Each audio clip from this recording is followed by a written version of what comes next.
Today we're going to discuss how we became the first electrically lighted city in the world.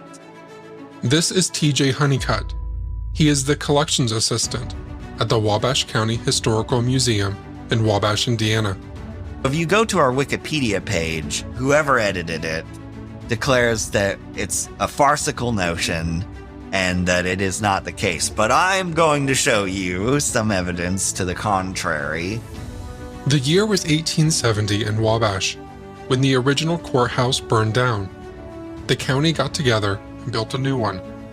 It was taller, wider, fireproof, and better in just about every way you can imagine. They even installed a clock that still works to this day. They wanted this one to last a while. As you drive into the city of Wabash, from just about any direction, you will see the top of the courthouse from quite a far distance. It was 1880. The town was growing quite rapidly. The population of the city itself was around what it is today, actually, at 15,000. And they said, we need lighting at night. The streets are dangerous because you can't see anything, and we got to figure something out. So the county commissioners, city council get together. And they have some different meetings and contentious debates. If you live in a place where you can go to a city council or a commissioners meeting, you should go at least once, even if you don't have a horse in the race, because people get nasty with each other over this stuff. And usually they're debating something like, should we fix road A or B first? So it seems like pretty innocuous stuff. So what they say is we need lighting at night. How are we going to do it? How much is it going to cost? And a huge fight breaks out over how they're going to do it, either with torches, like some kind of medieval look, or gas lighting, which was very popular at the time. And how many posts there would be and how much it would cost and how much the gas would cost and where would we even get the gas from or the post. And there's this massive fight. At the same time, a man by the name of Dr. Charles Brush was looking at places to test out a light he invented.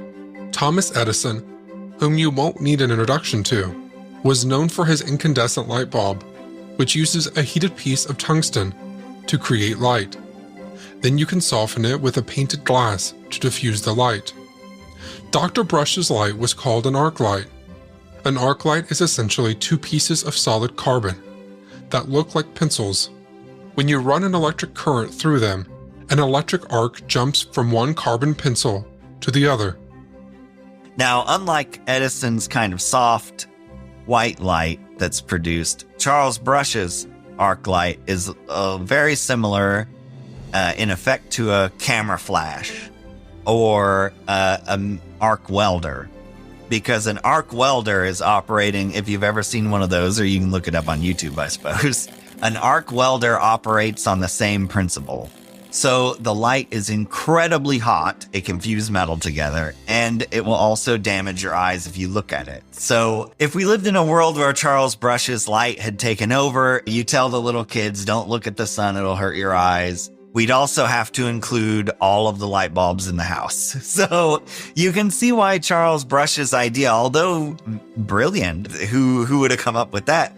Maybe that's why it didn't catch on, because the lights were pretty big and they were dangerous. And you also had to change periodically your carbon pencils because they would burn. And so you would have to have some machine that would bring the pencils back together or change out the rod completely. Dr. Charles Brush and his company, based out of Cleveland, Ohio, started traveling around the United States looking for a place to test out his arc light as a municipal lighting solution. He wanted to find a town that didn't already have a lighting system set up, because he knew they would be unlikely to buy into his. And he wanted a town that had a very tall building in it so they could put the lights up on top of it, that it would cover a wide area. So you would want to make like a cone of light from the high place. And they found Wabash right in the heated period of municipal lighting debate, where there were actually fights that broke out at the meetings over how this lighting was going to get done. and people didn't want the light posts in their windows at night and stuff. So there were all kinds of contentions there, and each light post was estimated to cost $17 a piece, and how's the county ever going to afford this, and so on and so forth. So Charles Brush comes in with an offer, and he offers, I'm going to test this light on your courthouse, and I will pay you to do it. So they say, great. And he says, and then if it works, I'll sell it to you for $1,300, and we'll even install the generator in the courthouse base at our expense, just so for marketing, essentially. And so they say, okay. And he says, I need some help doing it, so I need $300 ought to do, and we'll get it all set up and squared away. That starts a major fight, because not only were they upset before at city council and county commissioners about spending money on gaslighting, they were even more upset about spending money on this wacky experimental light thing that nobody knew anything about. That sounded even more stupid than the gaslight. At least you could go to another town and see, oh, look, they have gaslights. It works. Fort Wayne, for example, at the time, had a gaslight system. So you could go there and see that it more or less lit the streets, and you wouldn't die by horse cart when you tried to cross the street at night. But here we are, the only town going to try this arc light thing. And they're like, is that really right? What if it doesn't work? Well, wasted all this money that could have gone on gaslights. And they essentially have a vote on it, and it wins out. The arc light wins out by an extremely tight margin. And so they decide to do it. There were rumors that the vote was fixed to ensure the arc light would be voted through. However, any proof to that allegation is lost to history. So then they decide they're going to set this light all up, and they're going to test it at 8 o'clock on March 31st, 8 o'clock at night. So, yeah, we have daylight savings time now, but generally in March in Indiana, if you don't know, it's typically pretty dark, maybe completely dark, and also rather cold usually. A large crowd of thousands of people came out to Wabash to see the arc light in action that night. Dr. Brush had tested the light in public before, but it had never been tested as a municipal lighting solution until now.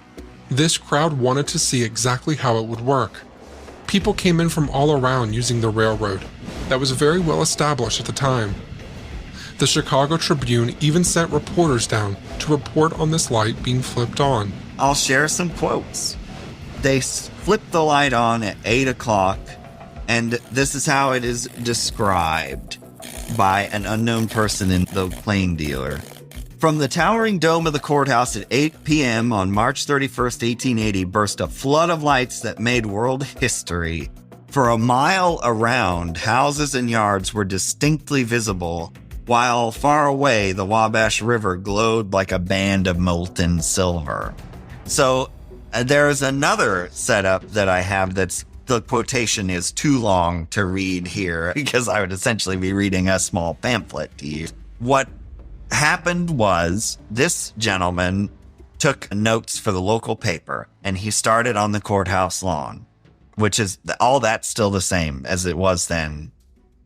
That it was daylight bright there were 4 arc lights on top of the clock tower.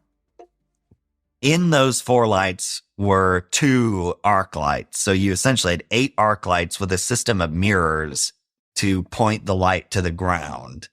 He said that it was daylight bright in the courthouse square. Now on Wikipedia, it says upon further investigation, it only lit the courthouse square. No, it was incredibly bright light. And so he then walks down to Market Street to a building that is still there today, to the Plain Dealer building itself. And he reported that he could still read his watch, still read all the advertisements around, and he could make out forms on the street pretty distinctly. He then walked down to Canal Street, the next street down, to the Bradley building, which is still there as well. The Bradley building featured a very large advertisement, which you can still see to this day on humid days. The paint will seep out of the brick, and you can see the advertisement for the Bradley Brothers drugstore. And he says that he can still read the advertisement on all the shops around, and that the light was reflecting off of the river quite brightly as well. And it's a bright white light. For miles around, people reported being able to see the arc lights fixed to the top of the courthouse. Part of the controversy around the time, with the light being such a new thing, was the question, what would it do to farm animals? Farmers were worried the light would cause cows to get sick, because they would never sleep, or the chickens would stop laying eggs. Even wild editorials in the newspapers popped up, where farmers questioned if they could experiment growing a double crop, thinking maybe the crops would grow twice as fast because of the extra light. Back to the reporting, though, at the time. Although many letters, notes, and articles survive, describing that night in great detail, one big thing is missing. There are no photographs. The light was too bright to look at with your eyes, and no camera at the time would have been able to take a photograph of that brightness. So there's no photographic evidence of it. So I'll finish off here with a quote from the Chicago Tribune, which is, "The lighting of an entire city by means of electricity seems to have been accomplished. Over 10,000 witnessed the test. The crowd spread over the suburbs, making tests by looking at watches and reading newspapers. In short, the brush system of electric lighting for cities is a success, and Wabash enjoys the distinction of being the first city in the whole world to be lighted by electricity." So, if you trust the Chicago Tribune, I think that pretty much settles the Wikipedia question. The arc light stayed fixed atop the Wabash County Courthouse for a decade, remaining the only municipal lighting source for the city. After that time, the Charles Brush Company faded out in favor of other municipal lighting solutions. But the arc light didn't go away entirely. It did find success in movie theaters, in arc projectors, as they were called. It was the same Charles Brush arc light that was used to light up the film, projecting the light through onto the silver screen. And that was mainly where it survived. There were other towns also that bought into his arc light. Winnipeg, actually, in Canada, I believe, had quite a number of arc lights as well. And we have one such arc light that was used in Canada in the museum itself. We do have one of the original courthouse lights that were used that night in 1880 in the courthouse still to this day.